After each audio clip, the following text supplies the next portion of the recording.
How much Dominican history do you know? Want to learn some fun facts? We have a great and fun way to test your knowledge and learn more about our history. Get your copy of Dominic Anu, Dominica in Puzzle. Fun for the whole family. Available now on Amazon.com. Visit pushpast10.com to learn more. Email us at dominicainpuzzle@gmail.com or call 877-698-9894. Happy Tuesday to you. Happy Tuesday. Come on in, check in, post a message, let us know where you're joining us from. Welcome back to our Push Past 10 platform.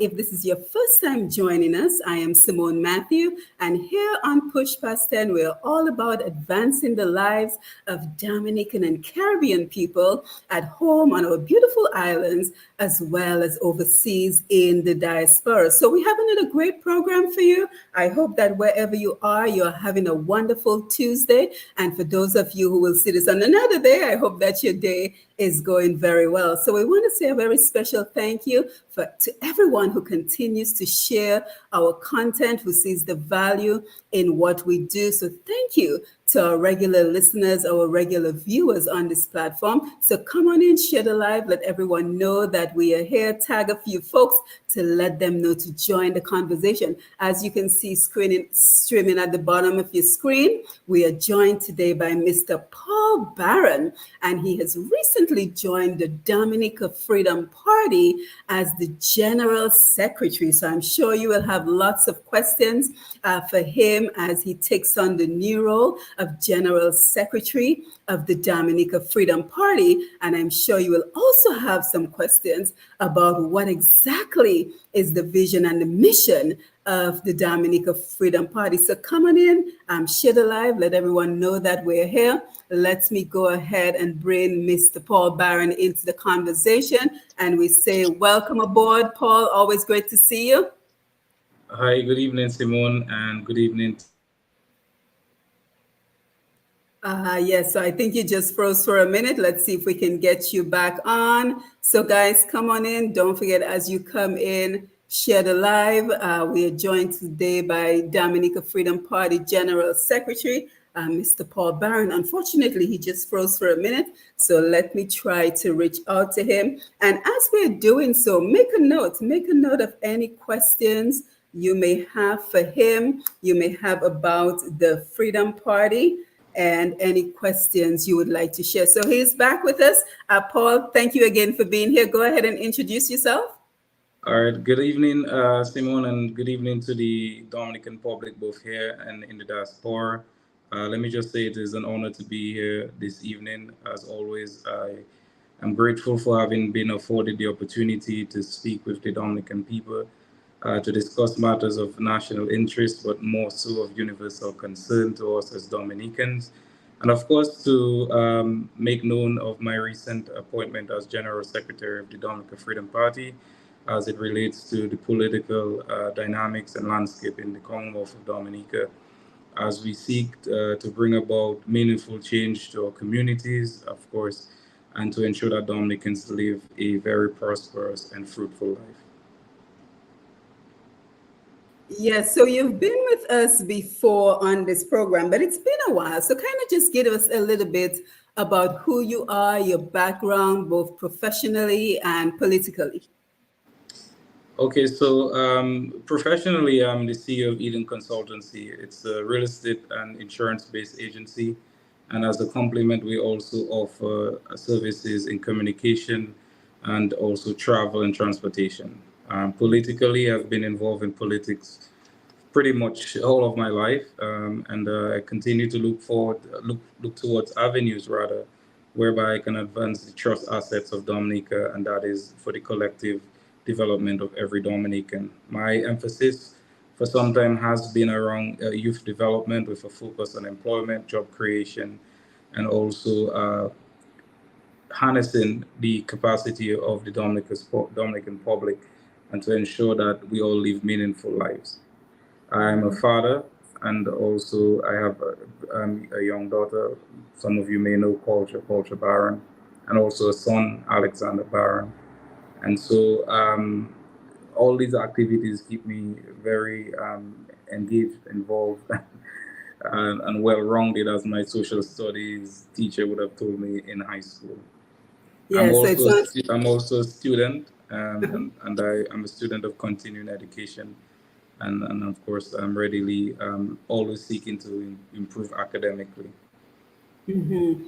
Absolutely. So I think it's been a while since we've heard from the Dominica Freedom Party. We know you have a program every, I believe, every first of the week of the month.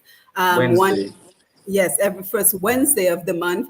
But other than that, we just want to know what is currently going on with the Freedom Party. So tell us about the Freedom Party. Maybe you can share a little bit of the history of the Freedom Party, and then tell us about the Freedom Party today while I continue to share our program. Historically, the Dominica Freedom Party, as many persons have known, had ruled for 15 years under the leadership of our deceased Dame Eugenia Charles. Many Dominicans are, in fact, Freedomites, and many still do have Freedom DNA, having been involved in the party. The Freedom Party is known for being the most unifying party in the Dominica political landscape. And when I say unifying, I mean really appealing to the people, their needs, of course, and their aspirations and dreams. We functioned at a time which was critical in Dominica's development as it regards, at that point, post independence. And so it meant for us that we would have had to lay down the foundation on which we now currently enjoy as Dominicans, anywhere from our education system of health, commerce, some of the laws that governs our activities in Dominica, and a number of initiatives. Then we are known as a conservative party, and of course, politics in the political arena. There are different types of political parties. Some are left, some are right, some are liberal, some are down the middle, extreme left, extreme right. The Dominica Freedom Party is what you consider a conservative party, and it really appeals to the trust assets of a country, or in that case, the Commonwealth of Dominica. It speaks to the people, it speaks to the resources of the country, but above all things, what we prided ourselves on is integrity, especially integrity in public office, and also to put people before power and to put people before things. We know that politics can be characterized by significant levels of corruption or rent seeking ventures by the persons who have been given the opportunity to serve. And that is where the Freedom Party really stands at guard. We are a party known as to rescue and recover. And I will say that again, rescue and recover. It is on the basis that the Freedom Party in all cases have stepped in when Dominica is at the point of what we consider serious economic or social malice. Back then, the rescue and recovery and recover would have transpired in the late deceased Prime Minister PJ Patrick John. And what we saw then was that the country and the political direction it was taking was on a dangerous path. And as a result of that, the Freedom Party had to pull together to rescue, recover the country to the state that it would be. Of course, priding ourselves on a democratic society. So that is as far as our history goes. The future of the Dominica Freedom Party is nothing really new to the political landscape arena. I think the Dominicans are not fully acquainted with the idea that political parties have life cycles with everything else. It's purely the laws of physics. We go up, we come down. You pivot, you grow, and you plummet. That is the real order of things, and that law cannot be broken. Because of that, the political, uh, what I would say, powers that be, and I don't mean that to say a political party, but the system of things, if you want to consider it, deemed the Freedom Party at that time as being on a sort of downward trajectory.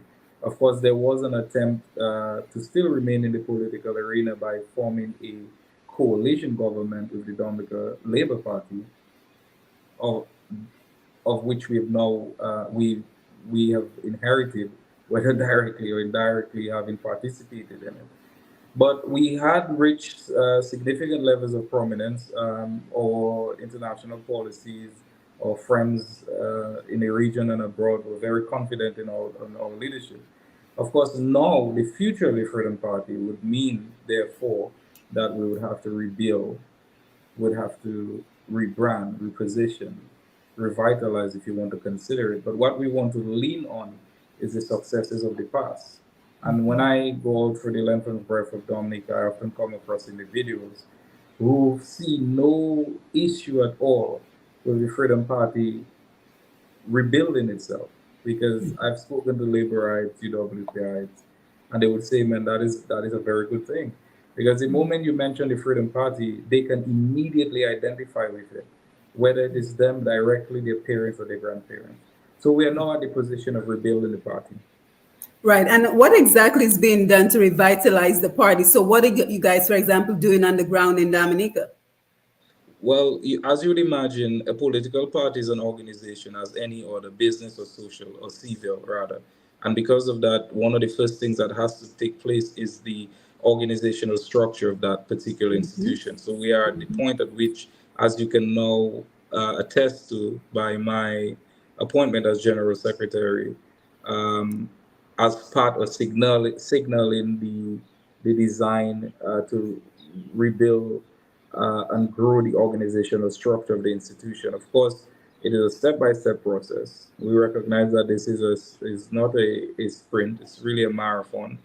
What we want to do, of course, collectively, is to appeal to the wider Dominican public, people who are what I consider interested in rescuing and recovering their country, to come and join hands with our efforts. But we're really at that point in terms of what you consider, uh, for a more popular term, talent search. Yeah. Exactly, Of course. absolutely. That makes sense. Yeah. And of course, we're saying good evening to everyone who's logging in on the Facebook. Don't forget to share the live as you're coming in. We see Simone James, Cyril Lloyd, Alvin Thomas. Always great to have you on board. So, guys, thank you for being here as we have this very engaging conversation with the new General Secretary of the Dominica Freedom Party, Mr. Paul Barron. So, Paul, tell us about the role of the General Secretary.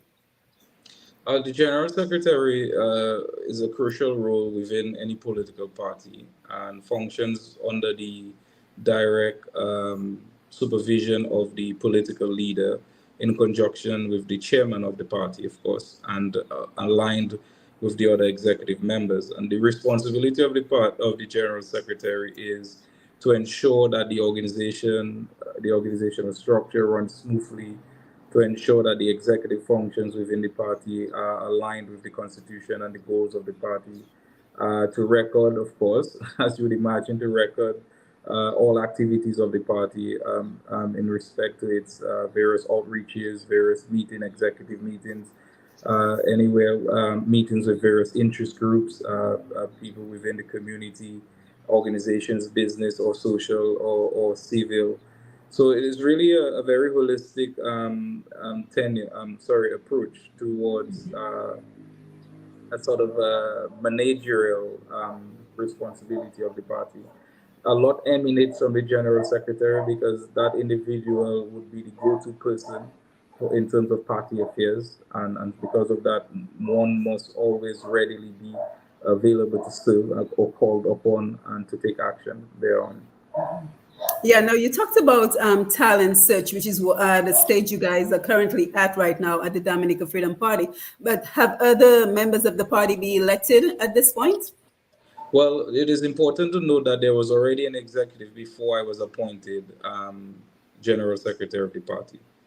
There are other executive members that are serving, and because of that, in different capacities, of course, the what you consider vacancy exists within the party for the position of general secretary, and then at that point it was a unanimous vote among the executive that as an individual I would be best suited for that role. And I really want to extend my heartfelt appreciation to the executive of the Dominica Freedom Party, the leader and the chairman as well, for putting that level of trust and confidence in my ability to contribute to the Dominica Freedom Party.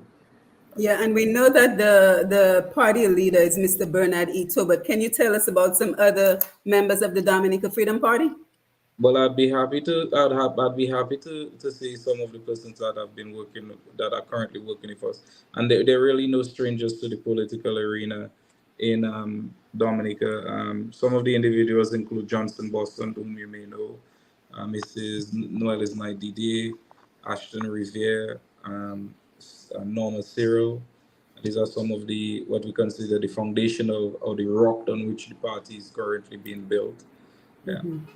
Of course, Yeah, there are and also yeah. members serving in the diaspora as well, and because we have a very active diaspora community who regularly contributes to the development of the party. And I think one of the criticisms we heard when the prime minister called the snap elections a couple of years ago was that none of the opposing party had a full slate of candidates to contest that particular election. So, what would happen if the prime minister was to call election maybe next year? Would the Dominica Freedom Party be ready to contest that election? I'm not really surprised that the prime minister would say something like that. One of the things that the political parties, opposition parties, have been arguing for a long time is an even playing field. We would expect that can be achieved with the what would consider the passing of the bill in respect to the electoral reform, and we hope that it can address some of those inconsistencies. If it doesn't, then it will continue to be a challenge for any political party to present a full slate of leaders, especially on the basis that elections can be called at the whims and fancy of the political leader of the ruling party. So it is really no surprise that he would say something like that. Yeah, so I guess the question was, would you guys be prepared though if elections were to be What called I can next year? say, what I can say, in fact, is that we are in the process of rebuilding our party, and we Okay. are in the process of reaching out to individuals who have the capacity and willingness to serve the Dominican people, and that is a continuing process, Right. as it is anticipated by the wider Dominican community that the Freedom Party will get to the position of strength where they can continue, they can begin and resume identifying with the Dominica Freedom Party. This is a work in progress, Simone, Yes. and it Yes. continues to be so. Right. We are not dumbfounded by the idea that this can happen overnight. And as I indicated to you earlier, this is a marathon and not a sprint. What I can tell you safely is that success is when opportunity meets preparation. Now, before we talk about what the Freedom Party is offering Dominica at this point, what is the stance on electoral reform? What is the party's stance on electoral reform? Well, the party has always made it very known and public that we welcome electoral reform. I know we oppose to electoral reform. What we can say is that we would hope that the government, who has the responsibility, or the parliamentarians, I would think, because the government is a separate entity from parliament, we would hope that the bill and the intent to present the bill in parliament would be informed by the opposition parties' recommendations put forward. If that is done safely, we can we can all compete, and that is really what we are seeking to do. You have to appreciate and understand that the political party having been at the helm of our political process for well over 2 decades would have a fair advantage over other political parties.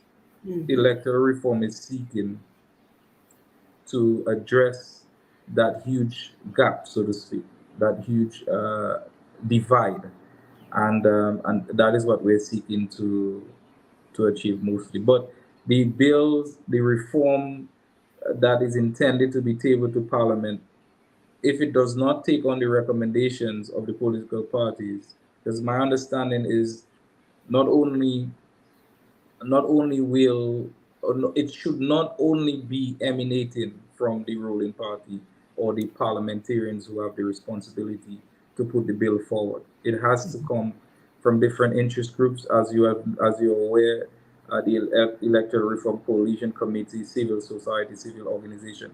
Because this electoral reform thing is not about political parties; it is about the Dominican people and their rights to universal suffrage, or in that case, the ability to vote. We are seeking to achieve a more democratic society, which is dangerously leaning to the far left. Yeah, and one of the things we are seeing is that we get the impression that this whole electoral reform process is like a can getting kicked down the highway, because we know that the prime minister has already missed a deadline. He was supposed to come back with something at the second week of April, and now tomorrow is May 1st. So is it Exactly. realistic to believe that Exactly. Dominica will in fact get electoral reform? Yeah, exactly. Um, well, it has to mean that in a very ideal situation, all political parties are intended to benefit from the reform. What is happening now is that the political system and process in Dominica is well organized to favor the ruling party. If the ruling party feels that they will be disadvantaged as a Right. result of reform, they are not likely to push ahead with the same enthusiasm that we do as the opposition led parties. So I can well imagine that deadlines will be set and missed, and continue to be so. Yeah, which is unfortunate. And it kind of begs the question, where do we go from here if we're just going to be setting deadlines and missing deadlines? And, there was a very passionate conversation on Talk on the Block on Q95 today. And the guest, Mr.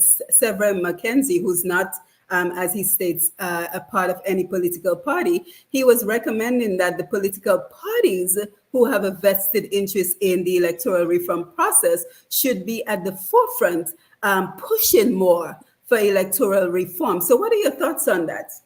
Well, I That think the onus is on the political parties. a large part of what the political parties needed to do has already been done, Simone, to be very Okay. honest with you. It has already been done because the government was tasked to bring in the renowned Justice Dennis Byron to look at the question of reform.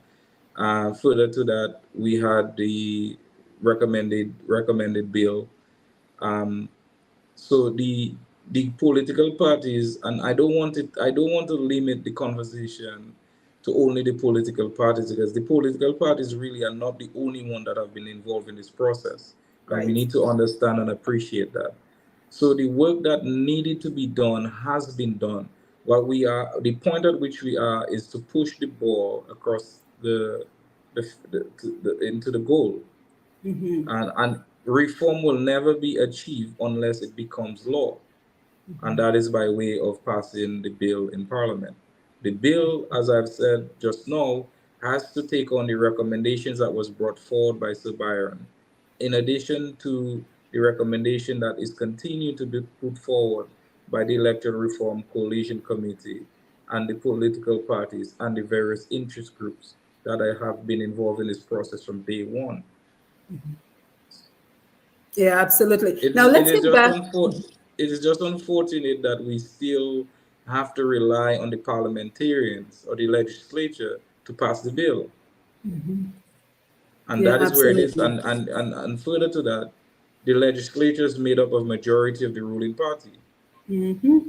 The Yeah. dynamics of our executive arms of government is Dominic is quite unique in the Caribbean.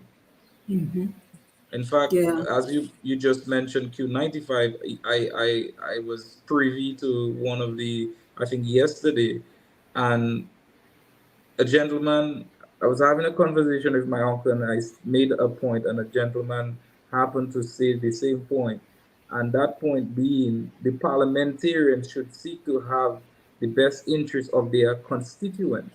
Because as a parliamentarian, if your leader of your party is not aligned with your goals, is not aligned with your visions, and especially does things that disadvantages your constituents, you should have a moral responsibility to stand up in parliament in opposition of your own party.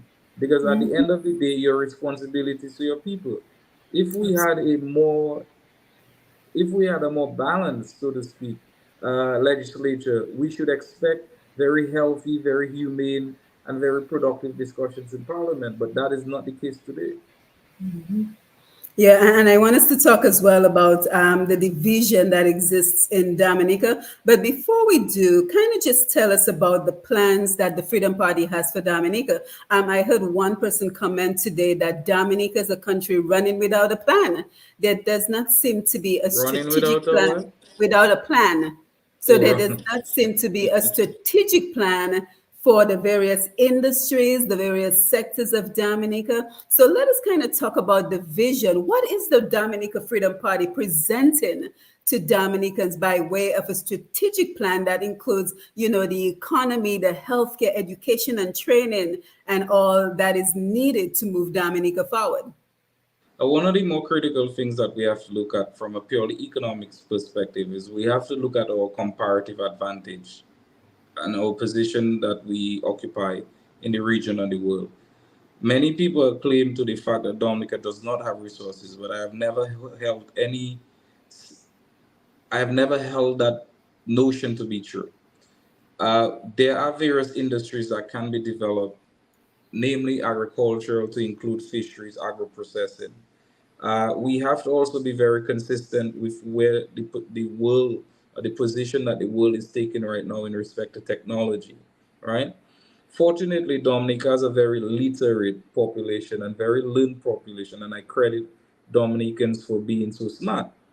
We have to be at the position where we can harness that knowledge base. Job creation is absolutely important, and that will always be a priority of our party. Unemployment plagues the Commonwealth, and many seek but cannot find jobs. We also have to be very consistent that tourism will provide a vast opportunity for us. But unless those benefits are trickled down to the larger population, then we will not be achieving real success. We also have to be very consistent in preparing our country, making it ready to attract individuals who are willing to come. Because fortunately, I'm in the travel business and I get to interact with a number of travelers um, from all parts of the world. And there's always recommendations, things that we need to do, whether it be the improvements of our sites, whether it be the availability of things to them, the transportation, the conveniences of making purchases. Um, it is unfortunate that the government should be the only responsible party to ensure that an economy can sustain and provide services to individuals or travelers visiting our islands. Because the private sector has an equal role to play as well. I agree that the enabling environment needs to exist. We also have to recognize that not everybody can be gainfully employed, and because of that, entrepreneurship continues to be a huge driver of economic growth in most countries, if not all throughout the world. And we have to be willing to understand, hear, and listen to the plans and visions that our young Dominicans have, some of the ideas that they have, and be able to finance those or provide the relevant financing for those to ensure that they, in fact, can tap into their innate abilities to create a product or a service and offer it. I believe to be truly successful, we as a country have to move from being consumers or consumer oriented and to become producers, therefore. And as a result of that, we need to also focus on our manufacturing industry.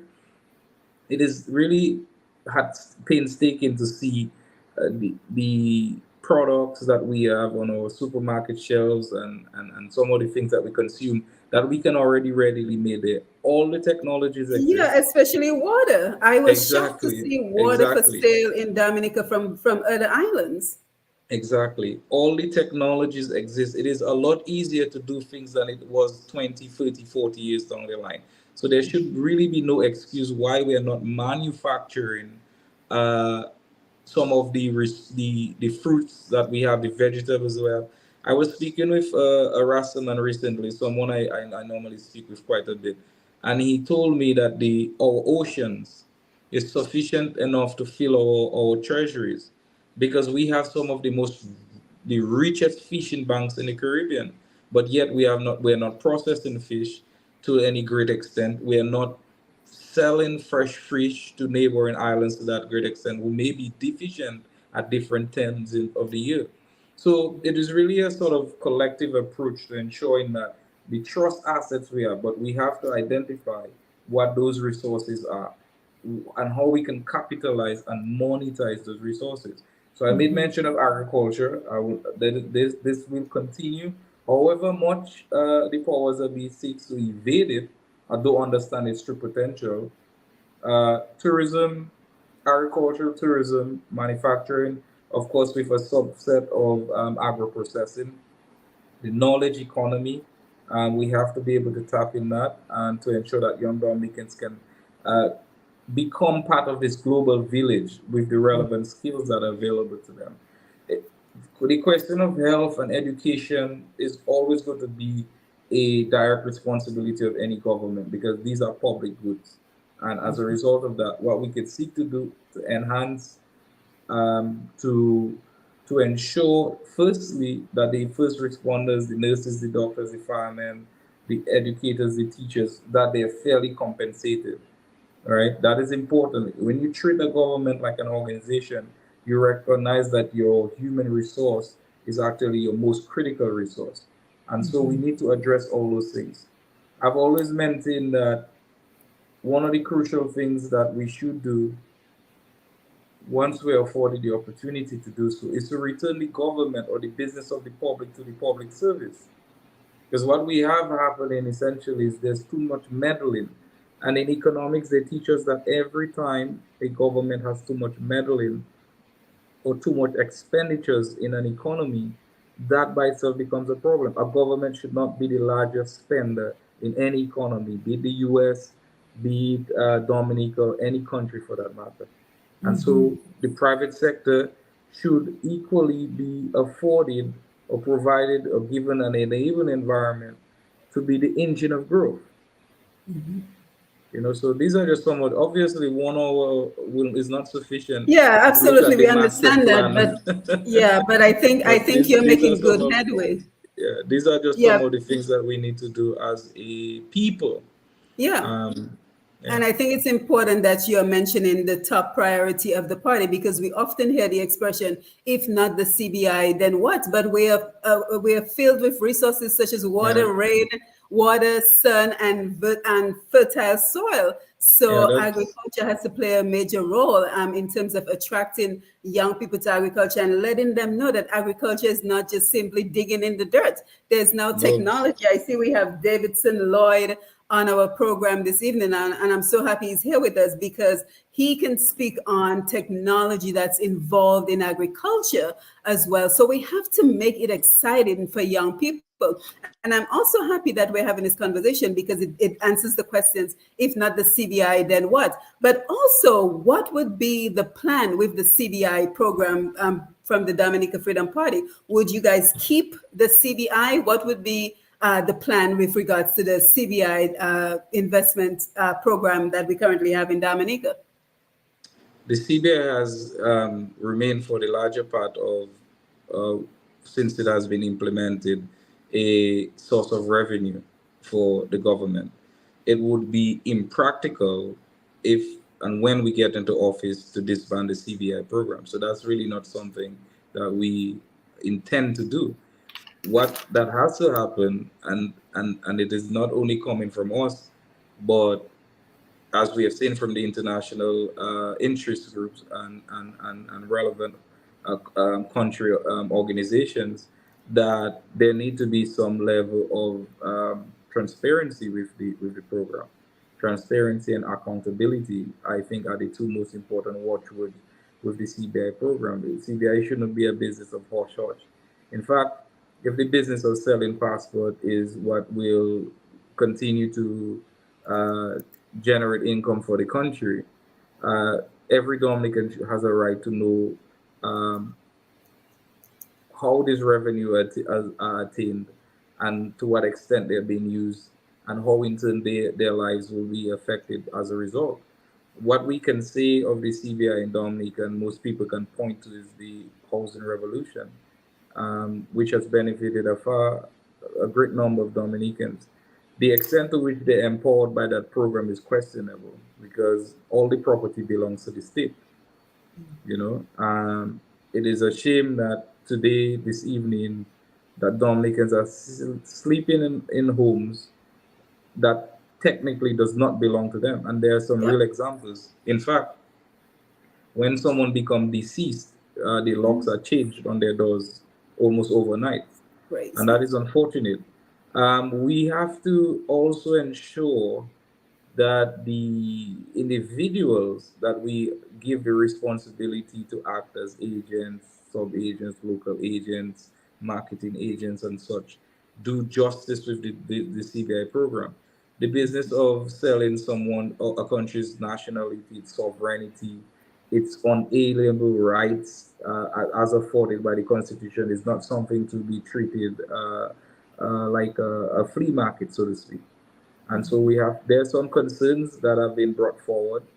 We have seen the repercussions of what can be deemed the mishandling of the program, as the most recent having lost our access to visa free entry access to the UK, and some of those things. I know regionally there has been the attempt to address the inconsistencies by unifying. That is commendable, but it is something that we have to guard.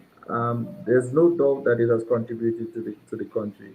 The extent to which it has contributed, who has benefited is what I believe is questionable. Yeah, Um, absolutely. And I'm happy we're just talking about. Yeah, go Yeah, ahead. just to say that if anything is being done in a country, if it is not proportionate to the larger population, that it really would have failed um, the general purpose. Because while many people may be in homes, a vast majority of people are without homes, right?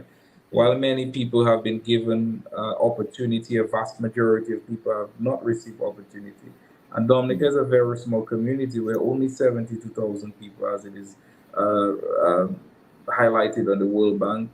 Um, um, it is not fair to a Dominican to know that his nationhood is investment vehicle or an investment option to bring returns to the country, and they are not a beneficiary of that. You understand? And Right. what has happened is that the CBI, there's a culture around the CBI, and as a result, the intent really is to fuel and support the base of the ruling party, persons who have economic interest in the various programs. So yeah, I just it's really disheartening, Simone. When I think about those things, it's really disheartening, and sometimes I used to question why I've been involved for so long in the political process in Dominica, and I ask myself that regularly. It is very disheartening to know that a country with so few people, an abundance of resources, but yet at the grips of poverty, and lacking opportunity. And I suppose for the better part of things, that is the reason why the good Lord calls me and positioned me to continue to be part of this process. I suppose almost as if it would appear somewhat of wanting to be a mosaic example in Dominica so that we can lead our people out of Egypt.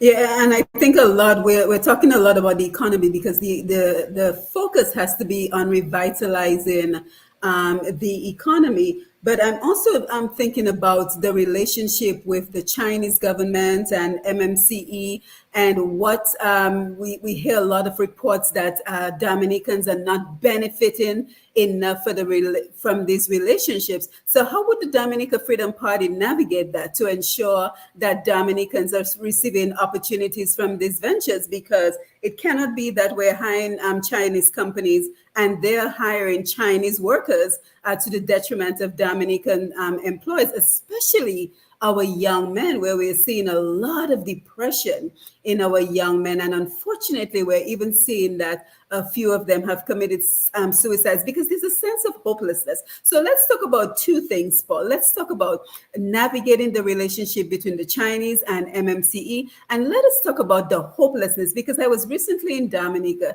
and I just felt there was this sense of hopelessness in Dominica. It felt like a lot of people were like hamsters in that little wheel, just going round and round and round, but not really in a forward direction. There's a lot of, you feel stagnant when you're in Dominica. So how do you revitalize, energize the people, create that work ethic that you and I most likely grew up in, that made us who we are today? So two parts to the questions: navigating those relationships with our foreign investors and reversing the hopelessness in Dominica. Well, to be honest with you, Simone, every relationship is built on mutual gains and benefits. Should And be. sometimes when I consider these foreign policies, I often wonder what is brought to the table, right? So if you look at the example, and just to note, I have many Chinese friends and counterparts, and in China there's this belief and there's this philosophy that is built around cooperation, right?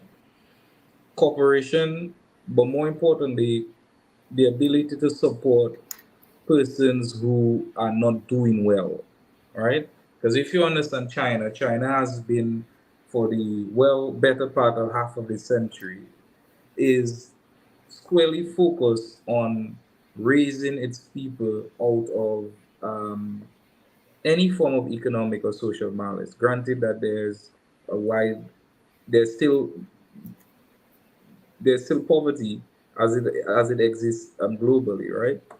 But when it relates to the Dominica, the relationship that we have with China, there is no question on my mind that if the powers at be have a very candid, have a very serious, but yet sincere and diplomatic conversation, right, with these companies, with these ambassadors, with these representatives, to understand that ultimately my people need to get as much as it possibly can from this deal. Nurturing relationships have to mean that your people stand to benefit the most. Now, it is important to note that if you're coming into my country, granted, there will be resources, there will be personnel. It happens globally that will come into focus. But we have to benefit as a people. And I hear the complaints. I travel, I commute to from Portsmouth to my farm on a regular basis, and I hear the complaints that many Dominicans have, that they're not getting. There should be more opportunity for the truckers. There should be more. But if your people are crying, if your people are literally, I mean, there's this belief, Simone, as creators, right? Any form of creator that you have to listen to your audience, right? If the powers that be, the administration, listen to their audience and address the concerns, there will be no issues to have concern over. What is happening essentially is that the Dominican people are not being listened to, right? Their their opinions, their suggestions, their needs are not being addressed in a very meaningful way. So we find we have problems. Now, just But before you come in, the question of the international airport as a capital project. There is no one, I believe, in Dominica, in their, whether differencing of opinions or not, would think that this is not a good project for the country. And we have right. to attest to that, right? What we should seek to do is to ensure that as a result, in its development, in its construction, in its in realizing that goal, that the largest share of the population gets to benefit. And that is where the challenge lies. There should be a mediator between these organizations and of course the administration, and what the intent is and the intent should be to help Dominicans. Yeah, but Paul, I have to play devil's advocate on this one because I think we hear a lot from folks who believe that this is actually a political strategy to keep Dominicans unemployed so that they have no choice but to continue to go to the government and hold them in high regard. So they will continue voting them in power because they have no other choice but to It's beg called for their daily bread. So do you think it's a political strategy?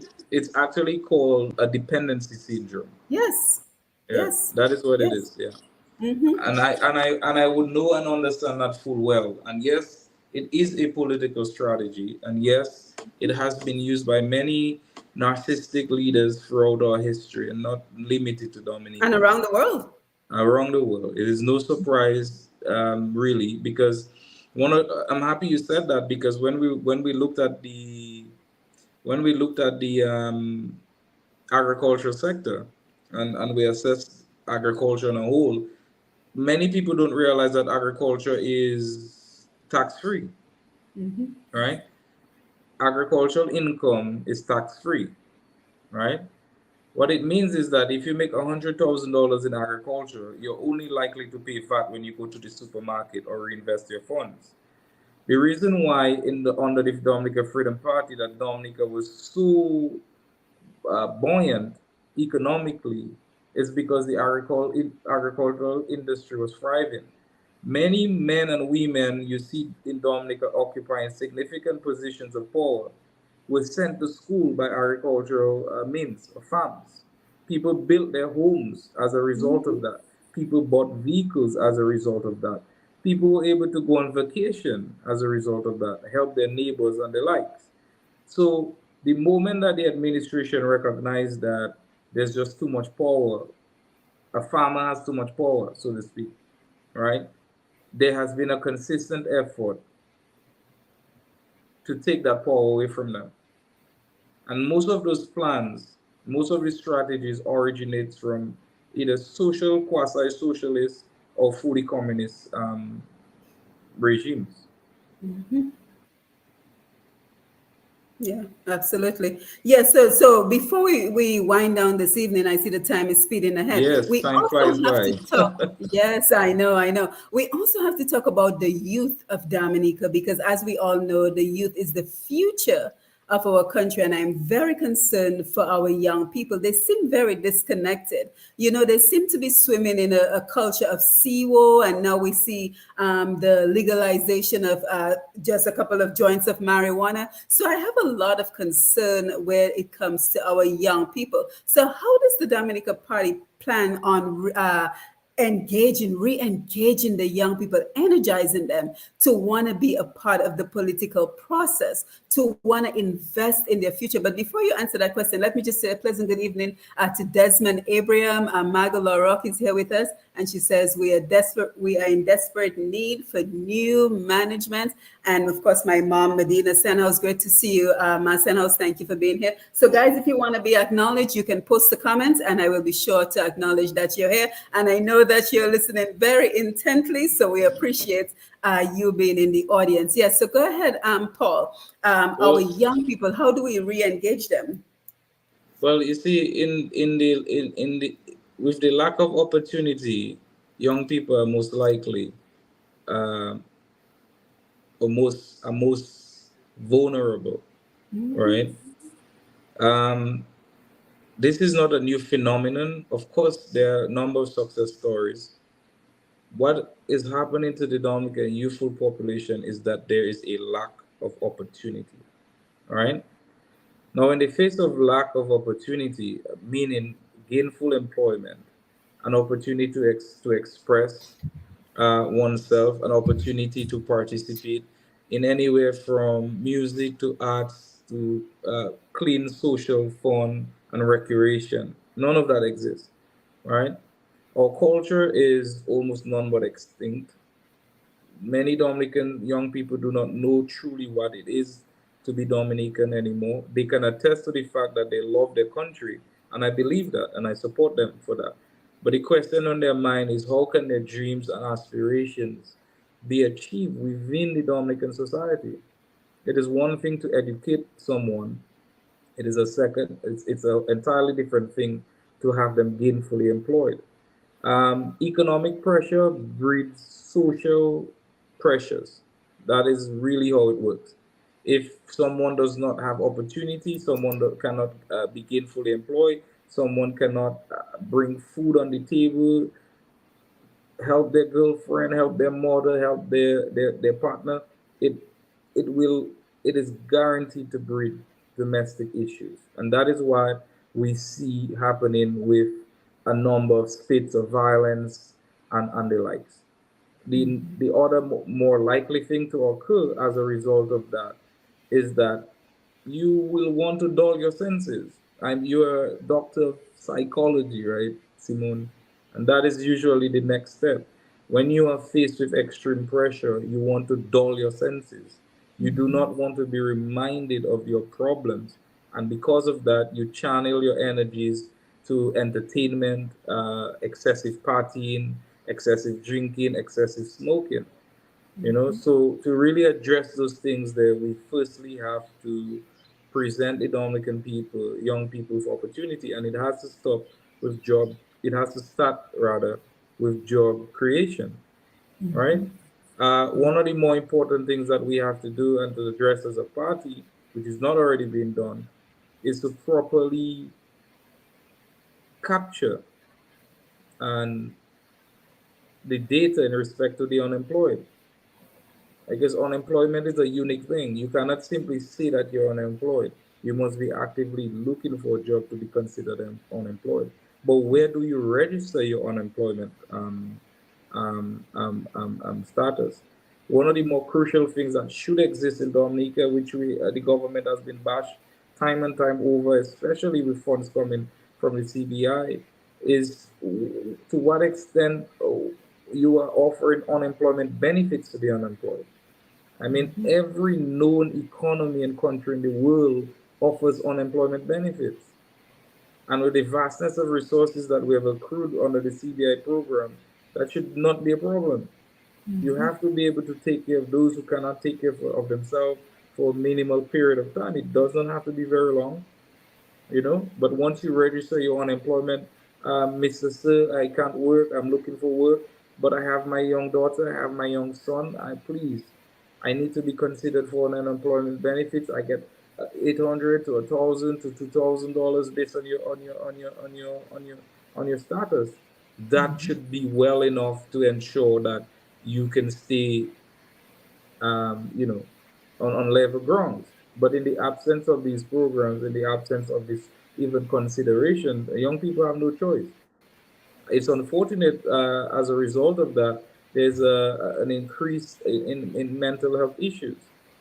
And people don't understand the uniqueness of the mind. The mind functions similarly as an organ.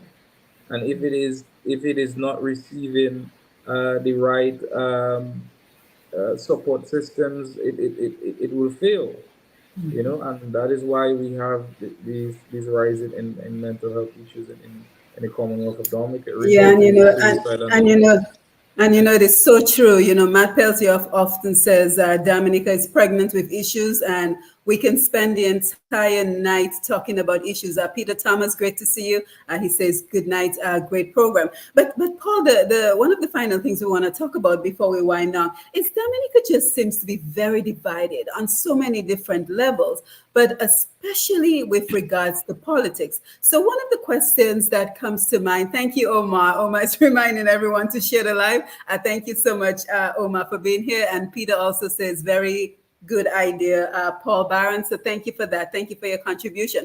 But Thank you. again, going back to the division in the politics, Paul, and one of the questions which I think is quite a valid question is why doesn't the opposing parties come together and form a coalition to stand a better chance of defeating the incumbent government right now? So I think that is an important question. What are your thoughts on that? You can see that I'm smiling, right? I know. Because yeah, what I I can don't think say that's a good safely about thing. what I can say safely about that is there's a dangerous sour and bitter taste on the minds of the Dominican voters and also leaders, and I mean leaders in political parties and civil organizations. that a coalition government, they wonder if truly it will work, because what we are benefiting from right now is a coalition government. Yes. Now we have to understand that the only political party, and that's where my smile came in, the only political party that has successfully led for such a long period of time outside of a coalition led government was the Dominica Freedom Party. All right. Of course, we had the UWP having served for some time as well. Now, a difference of opinion will always exist among leaders. What is important to note is whether we can put our egos apart and our own agendas. And I Mm-hmm. don't mean agendas for the public or the interests of the Dominican people, but our own personal agendas. So the whole question of leadership, Simone, must be assessed on the basis of who you are as an individual, because everything emanates from you. The Bible suggests that if the head is bad, so is the nation. So within every organization, the leader must be fairly assessed and determined if, in fact, they can achieve the stated objections, sorry, the stated intentions that you have mentioned, forming a unification of political parties. If you want to look within the region, you can also assess it. We recently had the fallout of the Team Unity Party in St. Kitts, which we thought at that time was the perfect solution for the political arena and landscape in St. Kitts, but clearly it did not work. And there are many examples throughout the world. I am not saying that we cannot unify on policy and issues, that the collective bargaining approach towards developing the country. The question remains: can we all lead together? And that is where the individual self has to be assessed. So that is as much I will say as far as Yeah. coalition governments are concerned.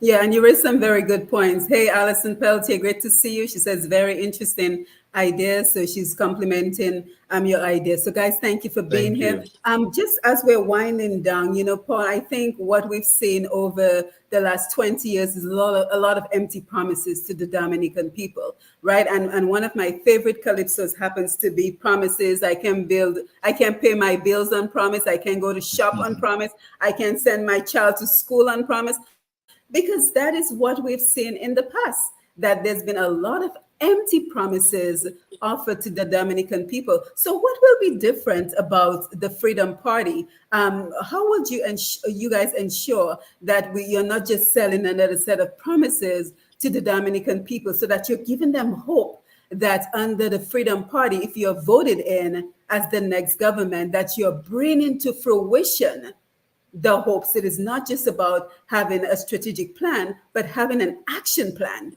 of how you will implement your projects. That's a very good question. I can tell you safely, the in my vast experience in being in politics, you do not make promises you don't have the ability to keep, and that is really the more important thing about politics anywhere. I know in some cases people wait 20 years for one promise, it came through, but no one should be given a false sense of hope. And the Freedom Party is not about giving Dominicans a false sense of hope. We are at the point where we understand that we need to pool resources.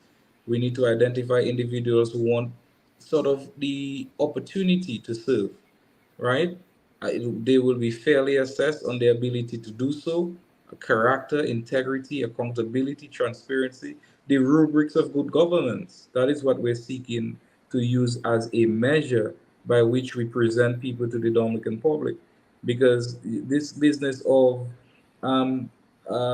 just wash your foot and come is not necessarily the best approach to our governance, as we have seen clearly over the last 24 years.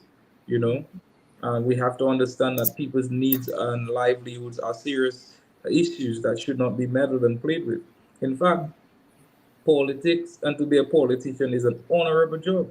It is Yep. today that we see it is being envisaged and portrayed and seen as something entirely different. If you are given a responsibility to serve, that remains your foremost responsibility, service. And it has to be service before self. The ruling party has continuously fashioned politics to mean a profit seeking enterprise, a rent seeking enterprise, which has led to extreme cases of corruption, which is beyond our ability to even understand. So we're not here to give Dominicans any form, in way or fashion, of any false set of hope. What we can say is, when given the opportunity to serve, you will have the opportunity to assess that which we do. And certainly, if it is not achieved, then you have the responsibility to make change. And that is Or your fire, God given right. fire the political party, because one of Yeah. one of the promises I found especially disheartening was the minister. I'm forgetting her name at this point, but she stood on a platform and promised young people of Dominica that when they turned 21, they would all receive a lump sum money amount of cash. And Yeah, has I that remember that. promise come to fruition? No, and That's what that I'm is telling only you. one of a number of promises that was dangled as a carrot in the faces Yeah. of Dominicans to have them vote for the Dominican Labour Party that we've seen has not come to fruition. And Margot Yeah. Larocque says it's best. She says, "Thank you, Mr. Barron. No more square pegs in round holes." So, Paul, as we get ready to wind down, and again, I want to thank you so much for reaching Thank out to you. me It to was such a tell pleasure. me to ask to come on the program. It's always great to engage in conversations with you. You've been on several of my programs, and I know that you're very qualified to be the general secretary Thank of the you. Dominica Freedom Party. And by the way, we just want to make sure that all the political parties know that they're welcome to this platform, because I not to brag, but I pride myself on being just about the only platform that has had members of all political parties currently in existence, from the Dominica Freedom Party, Dominica Labour Party, UWP, APP, and even TUD. So everyone is welcome. Is Papi still around? He's welcome to come too. I don't think Papi's I'm around. sorry, I Hey, don't think Naren, so. great to see you. Naren Murray is here, and he says, excellent program. As usual, thank you, Naren, for being here and for your support and for the work that you do for Dominica as well. So, Paul, your final, well, not your final, but what are your parting words as we wind down the program this evening? Well, firstly, I really want to thank you for the opportunity. I believe it is always important to educate and inform the Dominican public about matters in respect to their development, and continue to do so.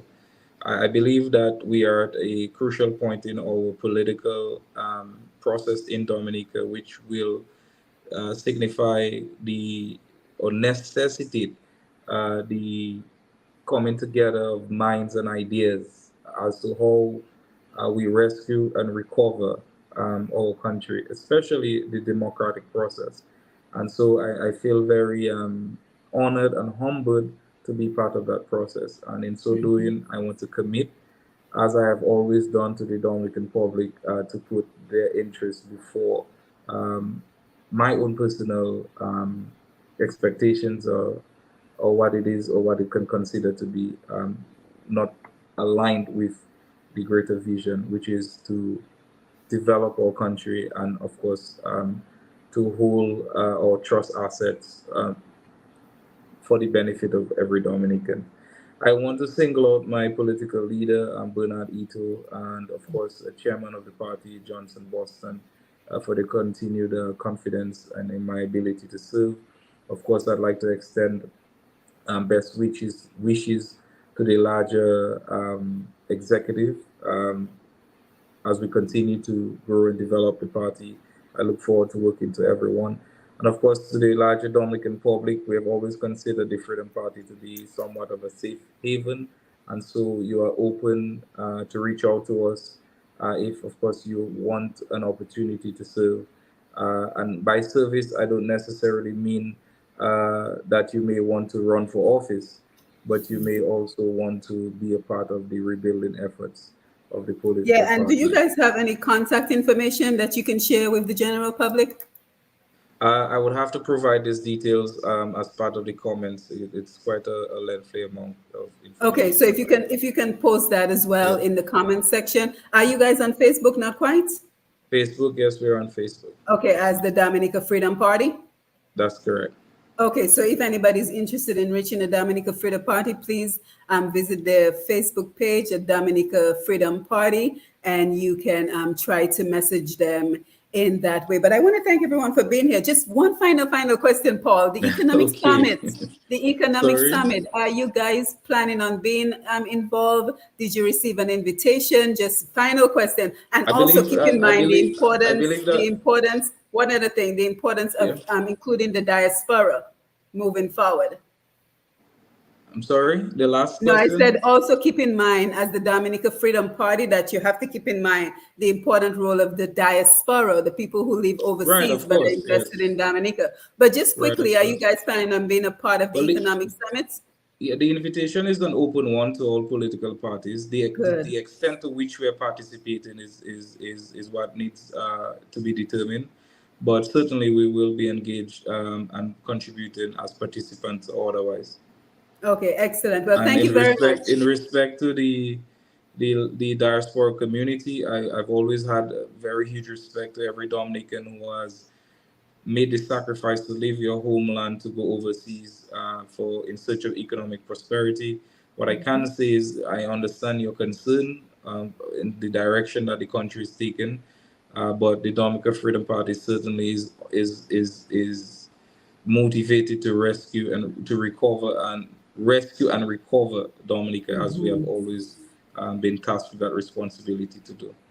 Yeah, so well, there's an open invitation so you guys can continue telling us how you're building your team, your plans for Dominica, and Sure. your plans moving forward in terms of rebuilding Dominica and rescuing Dominica. So I want to thank you for being here with us. If you Thank tuned in you. late, remember you can always catch the replay of this program on Facebook and YouTube at Push Past 10. I am Simone Matthew, and again, here on Push Past 10, we're all about advancing the lives of Dominican and Caribbean people at home and around the world, and we welcome our friends of the Caribbean who enjoy our culture. So guys, thank you for being here. Thank you for everyone who commented, who will share this program, and continue to follow Push Past 10 for more programs in the future. So with that, we say good evening and thank you for being here. So Paul will be in touch. Thank you.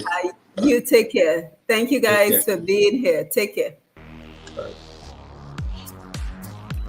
How much Dominican history do you know? Want to learn some fun facts?